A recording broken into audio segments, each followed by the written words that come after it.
Bismillahirrahmanirrahim. Assalamualaikum warahmatullahi wabarakatuh.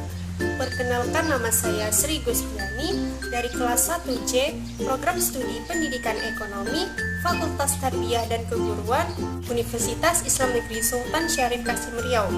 Pada kesempatan kali ini, saya akan membahas materi mengenai kebijakan menaikkan BBM terhadap kebijakan moneter dan kebijakan fiskal. Tentunya teman-teman sekalian penasaran dong, bagaimana sih kebijakan menaikkan BBM bersubsidi terhadap kedua kebijakan tersebut. Untuk itu, mari kita simak video berikut ini. Sebelum kita memasuki ke pembahasan, di sini teman-teman bisa lihat mengenai latar belakang persoalannya terlebih dahulu. Di sini dijelaskan bahwasannya kenaikan harga-harga barang termasuk BBM bersubsidi secara umum dan terus-menerus akan diatasi pemerintah dengan beberapa cara, seperti penerapan kebijakan moneter dan kebijakan fiskal. Kebijakan moneter ditentukan pemerintah Bank Indonesia, sementara penentuan pengambilan kebijakan fiskal diwakili oleh Badan Kebijakan Fiskal seperti Kementerian Keuangan. Selanjutnya di sini saya telah menyajikan rumusan masalah serta tujuan dari persoalan yang nantinya akan kita bahas. Dan di slide selanjutnya di sini saya sajikan mengenai tinjauan pustaka, yaitu di sini saya mengambil landasan teori mengenai definisi kebijakan moneter dan definisi kebijakan fiskal. Oke nih teman-teman, simak baik-baik ya materi mengenai kebijakan menaikkan BBM bersubsidi terhadap kebijakan moneter dan kebijakan fiskal. Untuk itu, di sini terlebih dahulu saya sajikan materi mengenai kebijakan moneter. Seperti yang teman-teman bisa lihat, bahwasannya kebijakan moneter ini dilakukan untuk mempertahankan, mengurangi, atau menambah jumlah uang yang beredar dalam masyarakat. Kebijakan untuk menambah jumlah uang yang beredar diterapkan saat jumlah uang beredar dalam masyarakat berkurang. Nah, sebaliknya nih, saat jumlah uang beredar dalam masyarakat berlebih, Bank Indonesia akan menerapkan kebijakan untuk mengurangi jumlah uang yang beredar. Kebijakan moneter yang dilakukan Bank Indonesia ini bertujuan mencapai dan memelihara kestabilan nilai rupiah. Adapun tujuan dari kebijakan moneter yang lain yaitu untuk menurunkan laju inflasi, menjaga kestabilan harga, menjaga iklim investasi, meningkatkan neraca pembayaran, dan menyeimbangkan nilai tukar mata uang. Jadi gimana nih teman-teman? Udah paham bukan mengenai kebijakan moneter? Oke, baik, selanjutnya kita beralih ke kebijakan fiskal. Kira-kira teman-teman ada yang udah tahu apa itu kebijakan fiskal? Ya, kebijakan fiskal merupakan kebijakan pemerintah untuk memengaruhi perekonomian melalui anggaran pendapatan dan belanja negara atau biasa yang disebut dengan APBN. Kebijakan fiskal adalah tindakan pemerintah dalam bidang anggaran belanja negara dengan maksud memengaruhi jalannya perekonomian. Adapun tujuan dari kebijakan fiskal yakni menjaga stabilitas ekonomi, mencegah pengangguran, menciptakan pemerataan pendapatan distribusi, serta menstabilkan harga barang. Adapun untuk fungsinya sendiri, kebijakan fiskal mempunyai fungsi yaitu yang pertama, adanya fungsi alokasi.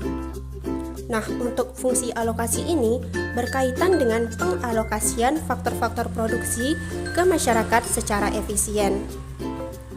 Kemudian, ada yang dinamakan dengan fungsi distribusi, yakni dengan melakukan pemerataan distribusi pendapatan. Lalu, ada yang namanya fungsi stabilisasi, yang bertujuan memelihara keseimbangan ekonomi dengan tujuan menciptakan kesempatan kerja yang tinggi, tingkat harga barang produk yang relatif stabil, dan tingkat pertumbuhan ekonomi yang memadai. Oke teman-teman, setelah dijelaskan mengenai kebijakan moneter dan kebijakan fiskal tadi, sekarang saatnya saya mengimplementasikan kebijakan menaikkan BBM bersubsidi terhadap kebijakan moneter dan kebijakan fiskal. Untuk itu, di sini saya mengambil contoh bahwasanya salah satu upaya yang dilakukan untuk meningkatkan kesejahteraan masyarakat, pemerintah mengadakan kebijakan memberikan subsidi bahan bakar atau biasa dikenal dengan BBM.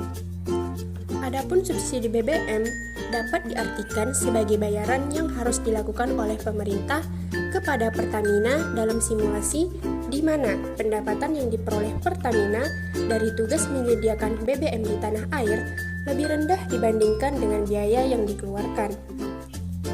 Saat ini BBM menjadi salah satu indikator perekonomian Indonesia karena peran BBM sangat penting bagi kelangsungan hidup orang banyak. Maka dari itu, dalam pelaksanaan dikendalikan oleh pemerintah mulai dari penetapan harga, alokasi pemakaian, bahkan sampai kepada pembatasan pemakaian. Berdasarkan informasi yang saya dapat, yaitu melalui BPS atau Badan Pusat Statistik, Indonesia saat ini dibayangi oleh risiko fiskal dan moneter atas tingginya harga minyak mentah di dunia, yang dalam beberapa waktu ini sempat menyentuh level tertinggi, yaitu kisaran 100 US dollar per barel. Risiko itu terjadi lantaran Indonesia adalah negara pengimportir minyak dan gas bumi, yang menurut catatan SKK Migas, Indonesia melakukan impor minyak sebanyak 500.000 barel. Pengamat migas sekaligus Direktur Eksekutif Reforminer Institute, yaitu Bapak Komaydi Notonegoro, menyampaikan bahwasannya tren kenaikan harga minyak mentah dunia tentunya perlu diwaspadai oleh pemerintah. Dengan tingginya harga minyak mentah dunia itu, ada risiko fiskal dan moneter yang perlu diantisipasi pemerintah, sehingga pemerintah tidak kaget dalam merespon tren tingginya harga minyak tersebut. Yang perlu diantisipasi adalah kebijakan fiskal, yakni dengan kebutuhan anggaran subsidi berpotensi meningkatkan, serta mengingat saat ini kebijakan subsidi energi masih dipertahankan. Adapun untuk kebijakan moneter sendiri, kebutuhan devisa impor berpotensi meningkat dan menekan nilai tukar rupiah. Nah, dari kenaikan harga BBM dapat berimbas pada kenaikan di sektor lainnya. Misalkan pada kenaikan harga produsen pabrik yang bisa naikkan karena harga bahan bakunya naik.